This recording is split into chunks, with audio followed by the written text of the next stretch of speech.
All right, I am back from vacation and Sony just released the A6500. Let's talk about it.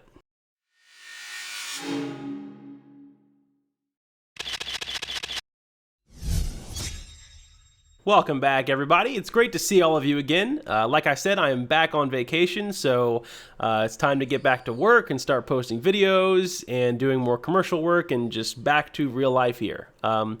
But back to real life for me is pretty awesome because I love what I get to do. So, when I got back, by the way, it was autumn here, which is awesome. I love autumn. It's my favorite time of year. You got the colors of all the trees changing, so you get beautiful colors. You get just kind of softer, more deepy orange, red, sunsets. The colors are just kind of deeper in autumn. So you get beautiful sunsets mixed with those awesome colors. And of course, everything smelling like pumpkin and cinnamon isn't bad either. And I love it when it's colder outside. It's finally getting in the 40s here at night, so it's pretty awesome. Okay, so before we talk about the A6500, for those of you that follow me, I just wanted to say something really quick. So I came back from vacation swamped with more emails and YouTube messages, etc., which I love, by the way. I thank you guys so much for that. Please don't ever stop that. So if it takes me a couple of days to respond, don't think that I'm not, don't think that I'm just going to ignore you. I will respond. But the most frequent request that I get from all of you is typically to critique your portfolio or to critique a photo or to critique your website or something like that. You typically... I get a lot of people sending me links to their portfolios or websites or whatever to critique them. And that's awesome. I love doing that. I've done it for quite a few people already, but now there is just so many backed up in the queue that I don't even know how you guys got my personal email, but I'm getting stuff from my personal email. I'm getting stuff from my business email, YouTube messages, contact forms coming in from my website. It's awesome. Honestly, I love it. Thank you guys so much. By the way, my website is being swamped with people, which is why I had to take it down for a few days and upgrade the servers. So you guys are just so awesome. I love all of you dearly. So anyway, the reason why I'm going over this is because I wanted to let you all know. So I've created a new product on my website, which is a portfolio critique. Now, let me explain, okay? I didn't do this just to make more money. I promise you, okay? I'm not in this for the money. I'm in this to help people, and I'm in this because I love photography, and I figured that if I love photography, it should be fun to make a business out of something you love. So love something first, and then the money will come later. So anyway, the reason I've made a product out of this is because I know there's some of you that want to be prioritized over others to make sure that your work or your portfolio gets critiqued. So that's what this product is for. I promise this isn't for the people that are emailing me and I just say, oh, sorry, I can't do anything. You have to buy it. By all means, you don't have to buy it, but I will say that I won't be able to do free portfolio critiques anymore now that I have this product, because it's just not fair to the people that are paying. So, if I have 50 people backed up in my email right now that want portfolio critiques, I can't do some of them for free and then charge others, because it's just not fair. So I will be doing all portfolio critiques from now on through that product on the website. And then I'll also be doing like free portfolio critiques, like maybe monthly on the YouTube channel or something. I'll just have people like submit their portfolios and I'll just kind of pick one randomly type thing. But essentially what you get is once you buy the product, I will look over your portfolio. I'll take a few days, whatever, you send me, if it's your website or whatever, and I will actually give you a screen recording and an audio file of me talking my way through your portfolio and every single image, and giving you my thoughts, improvements on the image, or really good compliments on the image, and what I like or what needs improvement on certain ones. And the best part is it doesn't just end there. I don't just give you this open-ended thing where I say, this needs work, have fun. We can continue conversation, and I can tell you why it might need work, or you might have more questions. And once you buy the product, I'm not going to say that we can talk for a year and you can just ask any question you want. That's just, what I am saying is I'm here for you. So if you guys have a specific question about what needs work on your portfolio, I'm here. Okay. You just reply through that email thread that we start once you buy the product, and I will answer any kind of question pertaining to that portfolio critique. So don't think that it's just going to be kind of one email back and then I never respond again. I make a very conscious effort to respond back to the people that take care of me and view my channel and comment. And it's an honor to me that you guys watch my YouTube channel every single time I post a video. So I should respect you enough to comment back and answer your questions, which is why I do that. If you notice, I comment back to almost every single person. It's hard to do it to every single person because I get so many comments on certain videos, but I'll take like 2 or 3 hour time slots throughout my week to make sure I just go through YouTube and respond to comments. So anyway, there is a product on my website now. Just go to findingmiddle-earth.com/store and you'll see it. It's the portfolio critique. And I would love to do that. It'll be super fun. I can't wait to do that for you guys. So hope you like that. Okay, let's enough about that. Let's talk about the A6500. So Sony kind of randomly released this. It's this, the same body style as the A6300. It looks like it has a lot of the same things. The biggest selling point here really is going to be this, this 5-axis image stabilization, okay? And so if you've shot with Olympus cameras before, they call this IBIS, which is in-body image stabilization. So it's really going to intrigue a lot of videographers to buy this. I have a lot of videographer friends that are already freaking out over this because it has the in-body stabilization. And what that really means is that the sensor itself, the APS-C size sensor, is actually on an axis. So since it's on an axis, if your hands move, right, because there's always a little bit of camera shake when you're shooting handheld. If it moves left, right, up, down, whatever, the sensor actually self-corrects and it shifts the opposite way of whatever way you're shifting or shaking the camera. So it's almost, think of it as the sensor being on somewhat of a gimbal, almost like the gimbals that we buy for our cameras. And it just keeps it in this, center point to make sure that it's steady and stable for when we're shooting. This is great for low light. I've shot with the Sony A7R Mark II, and it was actually that was like my favorite feature about the Sony A7R Mark II was that I could shoot in low light at like 1/10 of a second and get a sharp photo. It's unbelievable. So anyway, that's awesome. It has some other little improvements you can do. I think the autofocus was improved just a tad in low light. The ISO doesn't look like that was really improved. The slow motion, quick motion thing was improved. So if we hop over to one of the websites here that sells it, you can see it says S&Q motion in full HD from 1 to 120 frames per second. So that's slow and quick motion. So that'll, again, nice for videographers. I honestly think that the 5-axis image stabilization will be really great for photographers too. If you shoot like weddings and you shoot in really, really low light and you don't want to have to just kill the room with flash, this is actually really nice to have. I don't know if you can hear in the background, I have a 6-month-old daughter in the other room, and she's just recently learned how to make crazy noises, like bird noises. So she's like freaking out in the background making these noises. She thinks it's hilarious that she can make these little like squeals. So if you hear that, I apologize. Anyway, the 5-axis steady shot is really going to be what sells this camera. They did up the price to $13.99. Whether you think this is right or wrong, I'm not sure. I think they should have kept it a little cheaper, honestly. I think they should have just replaced the 6300 with this. It seems like they keep doing these upgrades instead of replacements, which I think is kind of a mistake. They kept the A6000 around, which is okay. I think that's good because the A6000 was one of the best Sony selling cameras ever. That's good.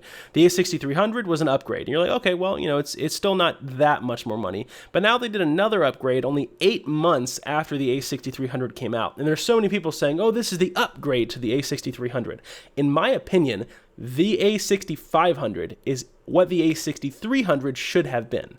I don't know if I'm really happy with Sony doing this, the price jump from $999 to $1399. I don't think they should have done that. I think they should have replaced the A6300 and kept this right around the same price. Maybe $1099, right? $1,100, something like that. But $1,400, it's still best in class when you're talking about APS-C cameras. It's got very quick autofocus. It does shoot 4K video. The A6300 overheated a lot with 4K video, but different people had different results. But again, this video is just kind of my first impressions.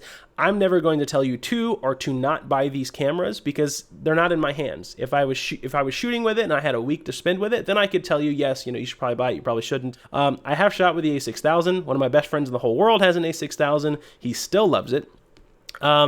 And, it's as simple as, if you want a weather-sealed A6000 with killer autofocus and 4K video, this is going to be the best in class when it comes to APS-C cameras. It's got, it's a small mirrorless camera. I think it's going to be a wonderful travel camera. I still don't know for like professional photography use if I would use it as an event photographer per se, but then again, I'm not really an event photographer anymore. I'm a landscape guy, so I might love this for wildlife shots. Am I considering this camera? Somewhat. I really am. I've told you guys before, I'm going to Disney World for the first time not for the first time, for my daughter's first time. I've been like a million times. For my daughter's first time in a few months, and I want kind of a smaller camera system to take instead of my Nikon D810 and all of my lenses. I'm still going to take my Nikon stuff, but I want just kind of a smaller camera to take while I'm there. So Sony also released the RX100 Mark V. So I'm looking at that, but I'm probably going to end up doing the A6500, to be honest. The 6500 or maybe even the Fuji X-T2. I don't know for sure yet. But the A6500 here looks like a very compelling option. I just don't know so much about this price range, the $1399. I really wish they would have kept it just a little cheaper. But, then again, when you're talking about Nikon and Canon, some of their top cameras are over $3,000, and they don't even have some of these features. So the 5-axis image stabilization, like I said, is really what's going to sell this camera. This was kind of a random release. It was released 8 months after the A6300 came out, so I really wish they would just admit, hey, the A6300 was a dud, and here's the A6500 and I'm sorry to all the people that got screwed by the A6300. And make it the same price. I think Sony has kind of a hard time, I think, building customer loyalty because their customer service really isn't that good. Their products, I personally think the only way Sony keeps customers is because they release stuff really fast, but they don't always release quality stuff really fast. Some of the stuff is kind of duds, but their technology is really good. But when it comes to like customer experience, I think Fuji has the best customer experience because they still release firmware updates for cameras that are like discontinued. So Fuji, Nikon, Canon, they all have this like customer loyalty brand that sits around them. Sony, I haven't really figured out yet. Sony I think just kind of keeps people buying their products again because they release so many of them in a short amount of time. I don't really know if they've built a customer loyalty brand yet, that people are just loyal to this brand, because if they really, really, truly cared about their customers, they wouldn't, release this as an upgrade or a $1,400, $400 more than their other camera. They would just say, look, we understand that the A6300 had a lot of issues. This is what the A6300 should have been. We apologize. Here's the new camera at the same price. And that would have been great. I think a lot of people would have responded really positively to that. And I think that I would have respected Sony a lot more for that. However, like I said, I'm still considering this camera because it still is a killer camera. Regardless of what you think about Sony as an entity, their cameras, a lot of their cameras are still really good. So this is definitely a viable option for a lot of you out there. I'm not saying don't buy this. If you're a landscape photographer, I'm sure this will treat you well. If you're an event photographer, I'm sure this will treat you well. Wildlife, sports, this is kind of a one-size-fits-all camera. It will do all those things because 24 megapixels, you can still print pretty good with the 24 megapixel sensor. If you're doing landscapes, since it's an APS-C size sensor, you don't have to worry so much about hyperfocal distance and what's in focus. So it will still be a good landscape photographer camera. It seems like this would be a really good, like I said, for events now, since the 5-axis image stabilization. It will be good for video. It seems like they've claimed to have completely stopped the overheating aspect of the 4K video. It's got the same 11 frames per second, and it does 8 frames per second in live view, in kind of like real time, 8 frames per second, almost like you're shooting with a DSLR with no lag. So that's nice. Again, I think the A6000 has always been a good camera, and these are just better iterations of it.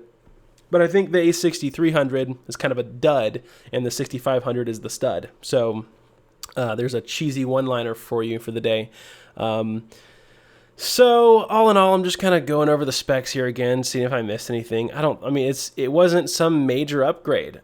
Same with the RX100 Mark V. Now, I will say this, the little tiny camera, the RX100 cameras, they did release the RX100 Mark V, and that thing shoots 24 frames per second stills, okay? You might as well be shooting video at that point. So 24 frames per second still mode, just holding down that shutter is crazy. Oh, I forgot. So yeah, that's awesome. I forgot to mention on the A6500, they did improve the buffer, which is a big thing. That actually is another big thing that will sell to people that just like to, you know, spray and pray on their photos. I think they said, one of the Sony reps said you could shoot for about 20 to 25 seconds on the buffer. That's like 200 and something shots before the buffer gives out. That's really good. Before, on the I don't know about the A6300, the A6000, you could only get about 30 shots off, if that. 30 shots before the buffer just went, okay, hold up, I gotta catch up here. So 20 to 25 seconds of shooting at 11 frames per second is killer, okay? So that's gonna be great. So that's another huge thing. So you got the biggest features here, guys, are the video feature, which is also kind of a photo feature, the 5-axis image stabilization, and then you got the better buffer. There are some little things, and you know, I know there's people that do really, really comprehensive reviews on these things with it in their hand, so I don't like to go into the little details because there's already a million videos about that. I think the two biggest points are going to be the buffer improvement and the image stabilization. Everything else is going to be just kind of minor improvements, kind of fine-tuning tweaks to the A6300. But the A6500, like I said, should have been what the A6300 was. I don't think there even should have been a 6500. I think this is what the 6300 should have been, and that should be it. But of course, they came out with this and they made it more money. So you have to decide if it is worth it to you to upgrade, or if you will try to find an A6300 for maybe a cheaper price when the holidays get here. So yes, anyway, this is just kind of my first impressions. Do I think it's a good camera? I do. Do I think it's for a lot of genres? I do. I think it can be fit to almost any genre of photography, which I don't say a lot about cameras, but you have to figure out if it's right for you. It's all about, you know, what you need for your workflow. So yeah, if you guys have any questions or comments or anything that you want to ask me about this camera, or about you know, any of my thoughts, or if you're shooting a specific type of photography and you want me to answer your questions about what camera I might recommend that has come out recently, just leave them in the comments below. And as always, thank you guys so much for watching my videos, and I will see you in the next one. If you would like to stay up to date on all of my latest photography videos and adventures, click the big subscribe button below. And if you would like to find out more about me and how to become a great photographer, visit my website at findingmiddleearth.com.